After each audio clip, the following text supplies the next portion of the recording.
Le manioc est le produit vivrier le plus consommé en République centrafricaine.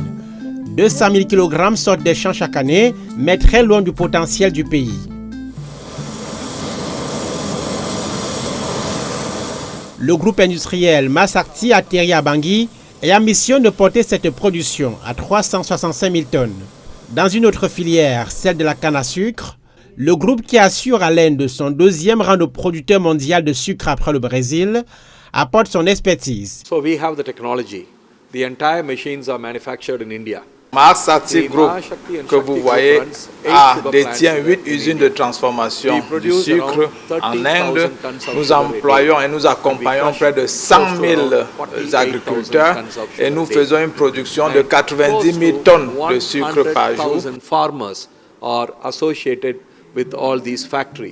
Pour paraffer l'accord entre l'État centrafricain, le groupe indien et la Société d'économie mixte, la SCIS, le président Faustin Archange Touadéra a lui-même assisté à la cérémonie au Palais de la Renaissance à Bangui. 5 000 emplois directs, 20 000 emplois indirects attendus du projet.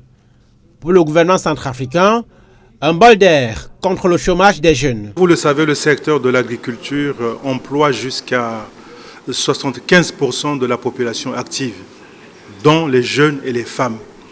Donc ce secteur va booster l'employabilité en provenance de la jeunesse, en provenance des femmes qui sont les plus impliquées dans le secteur agricole. Mais la RCA, un pays au tissu social encore marqué par de longues années d'instabilité politique, n'oublie pas un défi quasi existentiel, celui de la formation de la main-d'œuvre pour ce projet. Les autorités misent sur le Programme national de développement 2024-2028, un programme censé relever entre autres le niveau de la formation des populations. Nous allons faire dans le cadre de PND, de manière à ce que notre pays qui recèle de potentiel en termes de ressources, puisse avoir la main-d'œuvre qualifiée pour travailler et transformer ces ressources pour le bien des populations.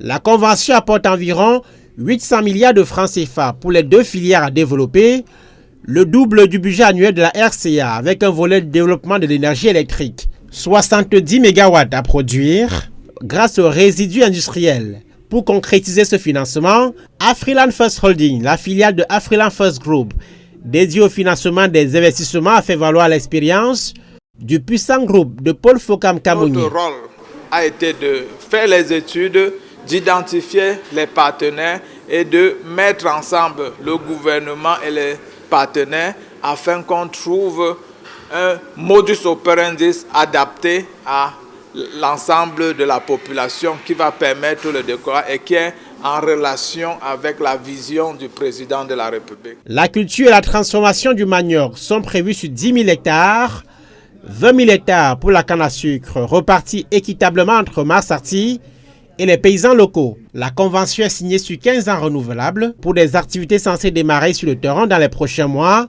Les autorités centrafricaines parlent d'un projet marqueur de la promotion de la coopération sud-sud, loin des mécanismes de financement des bailleurs classiques, dont les conditionnalités échappent à de nombreux pays africains.